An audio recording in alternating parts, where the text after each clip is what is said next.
Empezamos. El estado de excepción en la provincia del Oro y en la ciudad de Guayaquil terminará este viernes a la medianoche. Así lo anunció el presidente del COE Nacional tras evaluar como positiva la aplicación de la medida para contener los contagios de COVID por la variante Delta. Según el presidente del COE Nacional, valió el esfuerzo de las restricciones a la movilidad en la provincia del Oro y en Guayaquil, pues se logró contener la propagación de la variante Delta del coronavirus y ya no será necesario extender el decreto de excepción, dice. Sobre la base del informe del Ministerio de Salud Pública, cuyos datos son muy alentadores, el COE Nacional ha resuelto no recomendar un nuevo estado de excepción para la provincia del Oro y para el cantón Guayaquil. Por lo tanto, este termina el día viernes 27 a las 23 horas con 59 minutos. La medida logró contener los contagios de esa variante, acelerar el ritmo de vacunación en la provincia del Oro y en el cantón Guayaquil y aliviar la presión de los hospitales, dijo el viceministro de Salud. Esta situación ha variado dramáticamente. Ha mejorado mucho.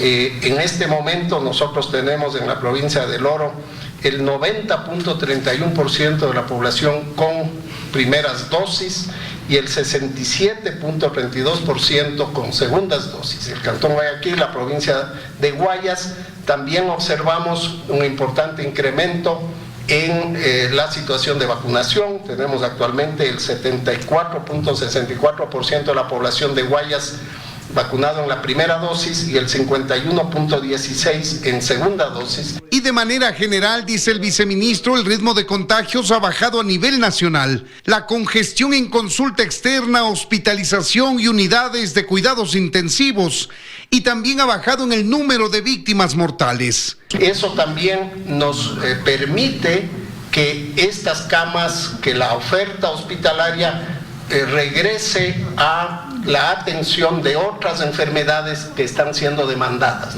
Esto ha evitado una tercera ola de pandemia, dicen las autoridades. Concretar el plan de vacunación 900 que aseguró se cumplirá la próxima semana y la siguiente meta será superar el 85% de la población inmunizada hasta diciembre de este año, abarcando a los adolescentes desde los 12 años de edad.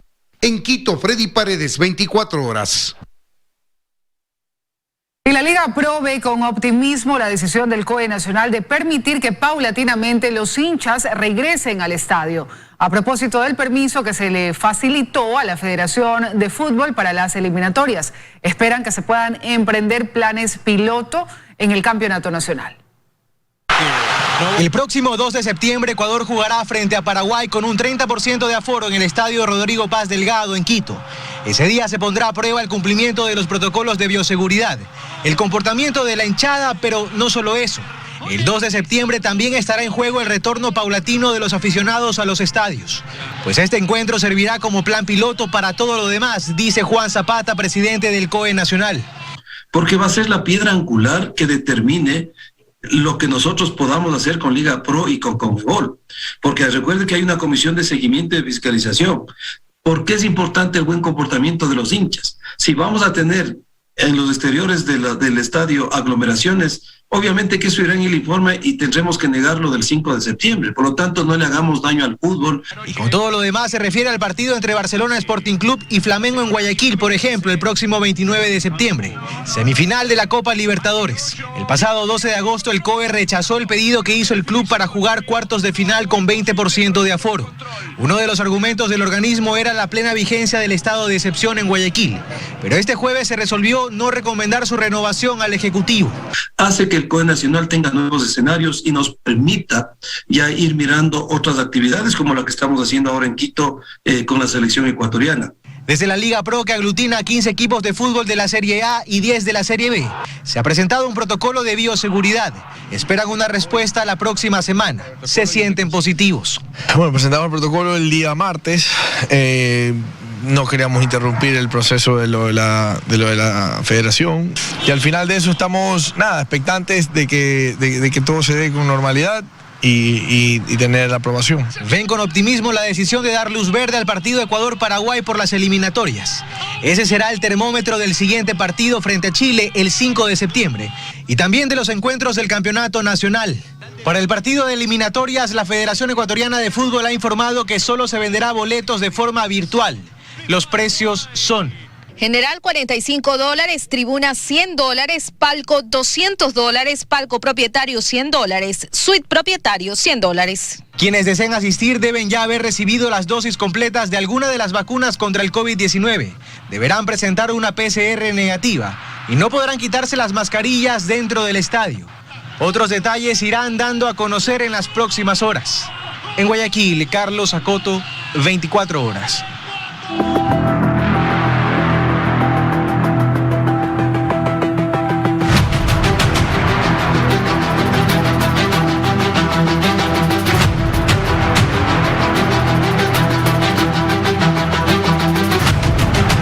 La difícil situación económica y social que vive la Argentina, agravada por la crisis del COVID-19, deja como resultado un éxodo de empresas, talentos y familias.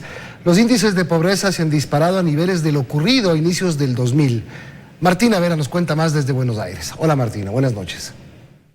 ¿Qué tal, Milton? Con el cierre prolongado que hubo en la Argentina por la pandemia, se cerraron más de 90.000 comercios. Se han ido hasta 9 aerolíneas porque por ahora no se han regularizado del todo los vuelos comerciales. De hecho, hay muchas aerolíneas que ya directamente no vuelan a este país y además han sufrido varias familias que decidieron dejar la Argentina para buscar un futuro mejor. De ese éxodo les vamos a hablar en el siguiente informe.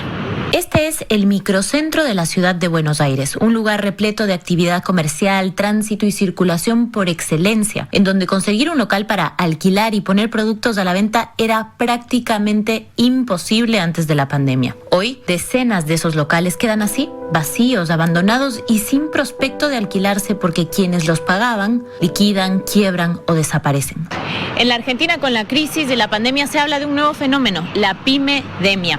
La situación de las pequeñas y medianas empresas, que son el motor de la economía de este país, es tan crítica que hoy por hoy hay la misma cantidad que hace 10 años. El cierre crónico de pymes no es nuevo en el país, va y viene con buenos y malos ciclos económicos. Y en esta ocasión, un mal momento para las pymes arrancó en el 2018, pero se agravó con la larga cuarentena de la pandemia que empujó a millones de negocios al abismo. Se perdieron en los últimos 2 años casi 45.000 empresas, de las cuales el 80%, o sea 4 de cada 5 son pyme. Pero la crisis no solo afectó a las empresas, sino también a sus futuros trabajadores que, por falta de recursos y de motivación, dejan de formarse en un país que es reconocido en la región por ofrecer educación de alto nivel. La universidad es pública y esto permite o ha permitido que muchas familias de clase media y clase media baja puedan tener hijos profesionales, que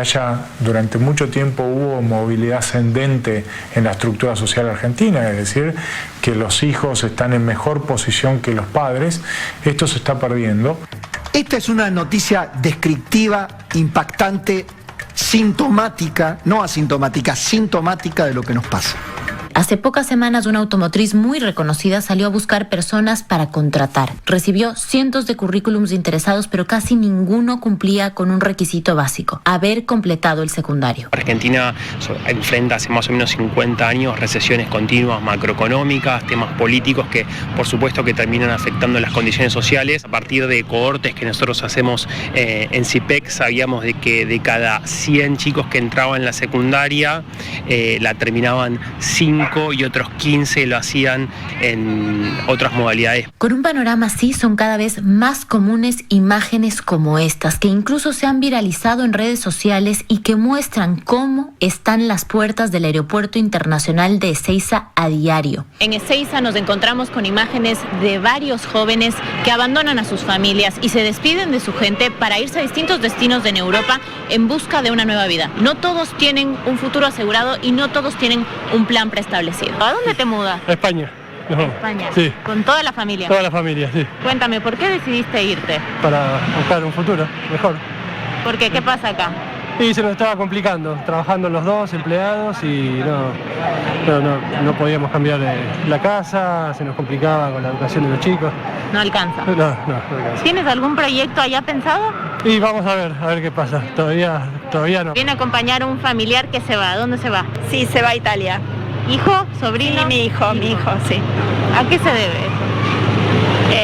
Y bueno, en el país hay bastantes restricciones en todo sentido, ¿no? No hay tantas oportunidades como ofrece afuera. Según un trabajo reciente hecho por la consultora Tachyon Research Strategy, 8 de cada 10 que puede pensar en el futuro se iría de Argentina si tuviera los medios. Desde Buenos Aires, con cámaras de Mario Peredo, Martina Vera Pérez, 24 horas.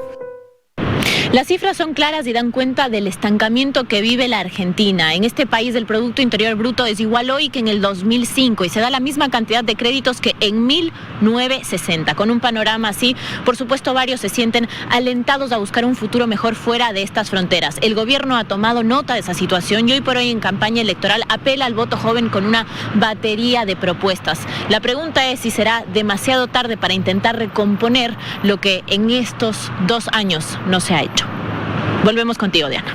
Las noticias del secretario de Educación Superior verificó el funcionamiento de la plataforma en la cual 255,000 estudiantes rindieron hoy la prueba Transformar para buscar un cupo en la universidad pública. También visitó uno de los puntos hasta donde los jóvenes podían acudir para rendir este examen en centros informáticos presenciales.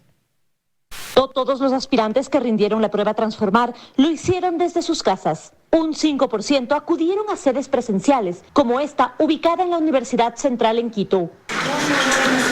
El secretario de la CENESID, Alejandro Rivadeneira, fue a verificar el cumplimiento de la prueba y también verificó el funcionamiento de la plataforma desde el centro de mando. 255,000 aspirantes tomaron la prueba en su horario establecido. Está enfocado a servir a la juventud ecuatoriana en un proceso que va a terminar en la incorporación de nuevos jóvenes a la educación superior.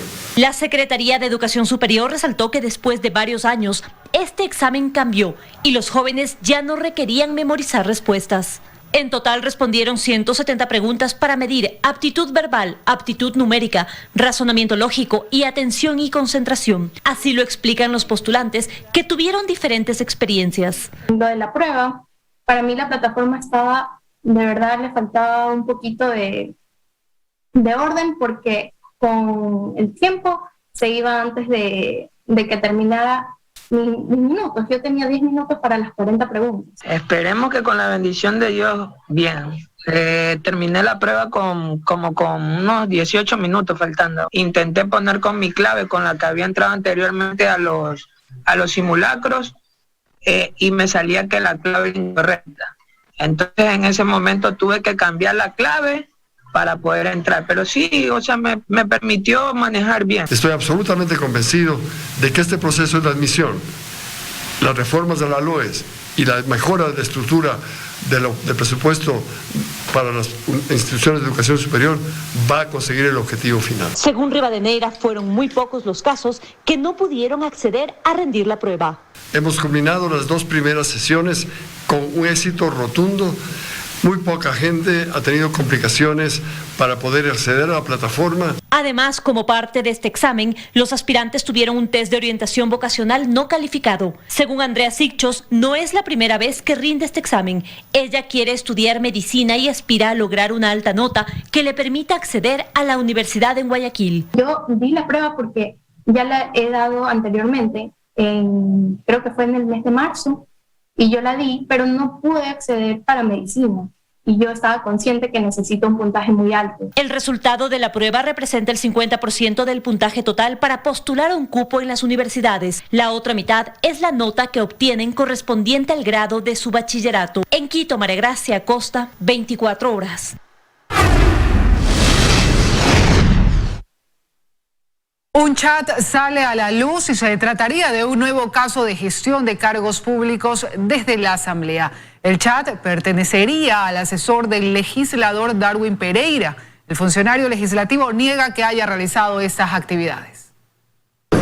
En la Asamblea Nacional sale un nuevo caso a la luz de presunta gestión de cargos públicos. El legislador Bruno Segovia lo hizo público. Se trata de este chat donde un asesor habla de tener puestos en distintas instituciones públicas. No te olvides de mi puesto, dejarás algo. Tengo chance para unos 10 médicos, otras 20 personas al Ministerio de Trabajo, unos cuantos docentes y en empresa eléctrica perfil bajo. Es un chat que está verificado de quién es el chat, que es del señor Remijos. No es labor de un asesor estar gestionando puestos en diferentes ministerios y en los números que se da, pues es una cosa al parecer muy grande. Peter Armijos trabaja como asesor 1 del asambleísta y vocal del CAL Darwin Pereira de Pachacutic. El asambleísta niega esas prácticas en su despacho. En nuestro despacho no ha pasado eso. Yo estoy pidiéndole a mi asesor que dé la cara a los medios y que dé una explicación al respecto. Yo no tengo control sobre los mensajes que ellos envían, no puedo controlar los teléfonos, no es mi derecho. Armijos, mediante este comunicado, señala que no ha cometido ningún acto inmoral y que la captura de su chat proviene de un adherente de Pachacutic que busca entorpecer su gestión como coordinador provincial del partido. Por su lado, Darwin Pereira pidió a la Fiscalía que también se revise su celular y señala que todo esto es una persecución política. Todo esto nace a raíz de la llamada comparecencia de la ministra de Agricultura. ¿Por qué no lo sacaron antes? Porque estos chats no deben ser recientes. Yo estoy casi seguro que estos chats no deben ser recientes. Creo que no es persecución porque además debo recordarle al asambleísta Pereira que Bruno Segovia no es parte de nuestra organización, sino que más bien él era parte de Pachacutic y las preguntas que tenga que hacerle sobre dónde surgen estas pruebas tendrá que hacérselas al asambleísta de Segovia. El caso no ha sido denunciado ante el CAL, pues Segovia espera que el asesor responda sobre esto para seguir con los procesos. Desde el bloque de gobierno se hacen investigaciones internas tras estas denuncias. Lo estamos haciendo sin ningún problema. Se están haciendo en función de los procesos que se han denunciado hasta ahora. Al terminar la tarde se conoció de otro caso que involucraría al legislador Elías Hachero por la misma situación, gestión de cargos públicos. En Quito, Andrea Samaniego, 24 horas. El tercer tribunal de admisiones de la Corte Constitucional admitió a trámite la acción extraordinaria de protección solicitada por Santiago Guarderas. Guarderas presentó este recurso para que la Corte se pronuncie sobre la acción de protección concedida por la jueza María Belén Domínguez y ratificada por la Corte Provincial de Pichincha a favor de Jorge Yunda. La Corte Provincial además dejó sin efecto el proceso de remoción resuelto por el Consejo Metropolitano en contra de Yunda, sentencia que mantiene a Yunda todavía en la alcaldía. El caso Las Torres se reactiva este viernes con la presentación de 3 testimonios anticipados que se rendirán previamente a la audiencia preparatoria de juicio prevista para el 7 de septiembre. El hermano del ex Contralor General del Estado también podría acogerse a un procedimiento abreviado. El caso Las Torres podría dar un giro el próximo 7 de septiembre, fecha en que el procesado Esteban Celi, hermano del ex contralor Pablo Celi, se sometería a un procedimiento abreviado que supone el reconocimiento de la infracción. No obstante, previo a la audiencia preparatoria de juicio que se ha convocado para el mismo 7 de septiembre, a cargo del juez Felipe Córdoba, se completarán los testimonios anticipados. Ya los rindieron Raúl de la Torre, exfuncionario de Petroecuador, José Luis de la Paz, de la empresa No Limit, y José Crespo, de la misma empresa. Y para este viernes, desde las 8:30, se prevé que rindan testimonio anticipado el funcionario de Contraloría, Luis Miño, además de los representantes de No Limit, Sebastián Robles y Patricio Sá. Según las investigaciones de Fiscalía, la Contraloría General del Estado, con Pablo Celi a la cabeza, desvaneció 5 glosas por $13 millones en el caso de la empresa No Limit. Pero la supuesta organización delictiva operó entre el 2017 y 2020 bajo el mismo modo con otras empresas contratistas. Exigían dinero a través de los funcionarios de Petroecuador y Contraloría a cambio del desvanecimiento de glosas y la liberación de planillas de pago de contratos suscritos por la estatal petrolera. Son 15 los procesados por delincuencia organizada. Fausto Yepes, 24 horas. Para inicios de septiembre, el gobierno tiene previsto instalar mesas de trabajo que ofrecerán un portafolio de oportunidades a ecuatorianos que ven como única alternativa a su situación económica, emigrar. Mientras tanto, la Embajada de México pule el proceso de visado. Que el gobierno actualmente trabaja en implementar estrategias que ayuden a desincentivar la migración irregular, asegura Ingrid Ordóñez, directora zonal 6 del Ministerio de Relaciones Exteriores y Movilidad Humana. Conjuntamente con la Cancillería y otras instituciones de gobierno, estamos trabajando en un portafolio de oportunidades para que la gente se quede acá. Para que no se expongan ellos ni a sus hijos, acota. En ese acelerado incremento de ecuatorianos que a través de México han estado viajando a Estados Unidos, hay muchos menores de edad, niños que migran para reencontrarse con sus padres, quienes se fueron antes. En julio fue el mes en que más menores de edad ecuatorianos pasaron por esa frontera, 588. Las deportaciones se han incrementado a un vuelo semanal desde Estados Unidos. Cada viernes estamos recibiendo familias enteras. La semana pasada tuvimos alrededor de 30 familias, incluido un niño de 1 añito de edad. El tema se abordará en mesas. Este 7 y 8 de septiembre se va a desarrollar la Mesa Nacional de Movilidad Humana para enfrentar este gran problema y ofrecerles a nuestros ciudadanos varias oportunidades, una para que migren de manera regular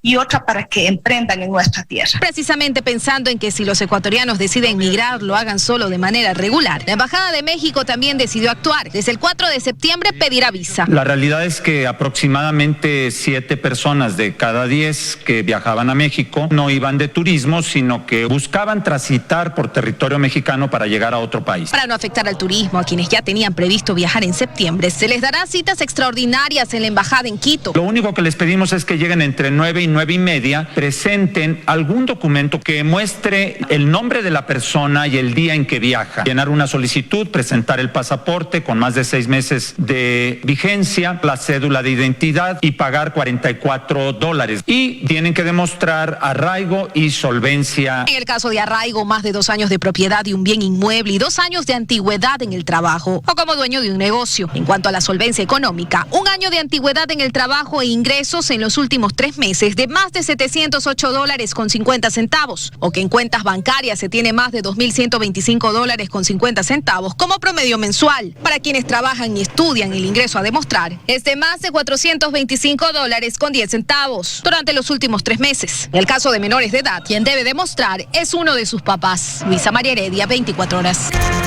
Más noticias, amigos. A partir del 13 de septiembre se cerrarán los centros de vacunación y las dosis se ofrecerán en los centros de salud de todo el país. Ahora varios lugares se unificaron y se ofrecen vacunas también a sectores vulnerables de la sociedad.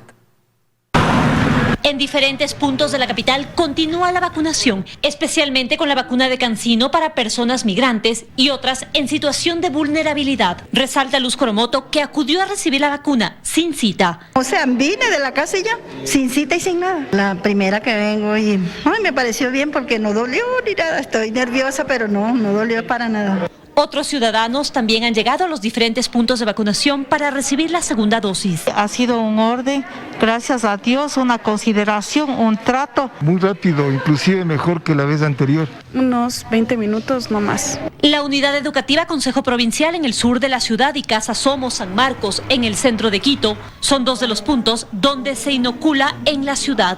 Tras la unificación de centros de vacunación en Quito, es posible acudir a colocarse las segundas dosis de las vacunas Pfizer, AstraZeneca y Sinovac y la única dosis de CanSino en el Centro de Convenciones Bicentenario, Colegio Sebastián de Benalcázar, Escuela de Educación Básica Quiteño Libre, Unidad Educativa Particular Jacinto Gijón y Camaño, Unidad Educativa Consejo Provincial, Casa Somos San Marcos y en las áreas rurales, en la Escuela 24 de Julio en Pacto, Escuela de Educación Básica Luis Napoleón Dillon en Puéllaro, Colegio Guayabamba y Unidad Educativa Matobelle en El Quinche. El viceministro de Gobernanza de la Salud también anuncia que a partir del 13 de septiembre ya no estarán disponibles los centros de vacunación, es decir, los ciudadanos deberán acudir a los puntos del ministerio.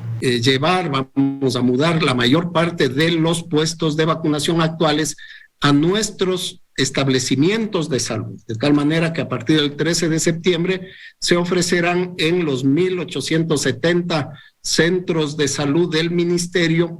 Se seguirán ofertando la vacuna COVID, igual que el resto del esquema regular. Pero debido al volumen no descarta otra medida en ciudades grandes. Mantendremos algunos puestos en las ciudades grandes para la convocatoria a algunos grupos poblacionales o para cubrir las segundas dosis que nos falten, pero ya vamos a empezar a retornar a nuestros centros de salud. Recuerde que si tiene más de 16 años y no ha recibido ninguna vacuna, puede acudir a estos centros de vacunación. Allí están disponibles las monodosis de CanSino. En Quito, María Gracia Costa, 24 horas.